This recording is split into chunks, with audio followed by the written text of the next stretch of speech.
નમસ્કાર મિત્રો, પ્રેમીઓની મીઠી મીઠી વાતોમાં આવી ગઈ હતી અને જાળમાં ફસાઈ અને કોલેજ જઈને યુવતીને જાળમાં ફસાવવાને લાલબત્તી સમાન કિસ્સો સામે આવ્યો છે। રાજકોટ શહેરમાં રહેતી અને બીએના બીજા વર્ષમાં અભ્યાસ કરતી 19 વર્ષીય યુવતીએ રાજકોટ નજીકના સાતડા ગામે રહેતા એક પ્રેમીએ પ્રેમળામાં ફસાવી અવાવરૂ જગ્યાએ લઈ જઈ અને તેના પર દુષ્કર્મ આચર્યું અને બાદમાં તેનો વિડીયો વાયરલ કરવાની ધમકી આપી હતી। પ્રેમીની સતત ધમકીઓથી કંટાળી અને કોલેજની યુવતીએ આખરે આ મામલે માતા પિતાને જાણ કરી અને બાદમાં એરપોર્ટ પોલીસ સ્ટેશનમાં પ્રેમી વિરુદ્ધ દુષ્કર્મની ફરિયાદ પણ નોંધાવી હતી। જોકે આ ફરિયાદની જાણ થઈ ત્યાં આરોપી યુવક ભાગી ગયો અને તેની પોલીસે શોધખોળ કરી લીધી છે।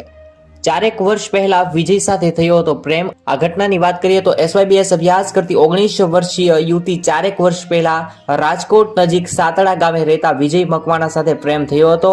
ઓગસ્ટ 2021માં યુવતી વાંકાનેર ચોકડી પાસે કોલેજ જવા માટે બસ સ્ટેન્ડે ઊભી રહી હતી ત્યારે વિજય બાઇક લઈને આવ્યો હતો અને તેને બેસાડી અને લઈ ગયો હતો। જોકે અગાઉ પણ વિજય યુવતીને ફરવા માટે લઈ ગયો હતો તેવા સમાચાર મળી રહ્યા છે। આવી રીતે આ સમગ્ર વિડીયો વાયરલ કરવાની જે ધમકી આપી છે અને હાલમાં દુષ્કર્મ આચર્યું છે ત્યારબાદ વિડીયો વાયરલ કરવાની ધમકી આપી છે। આવા લાલબત્તી સમાન કિસ્સાથી કોલેજન યુવક યુવતીઓ સાવધાન થઈ જાઓ। આવી રીતે આ સમાચાર મળી રહ્યા છે। આ સમાચાર વિશે તમારે શું કહેવું છે જરૂરથી કોમેન્ટ કરો। ધન્યવાદ।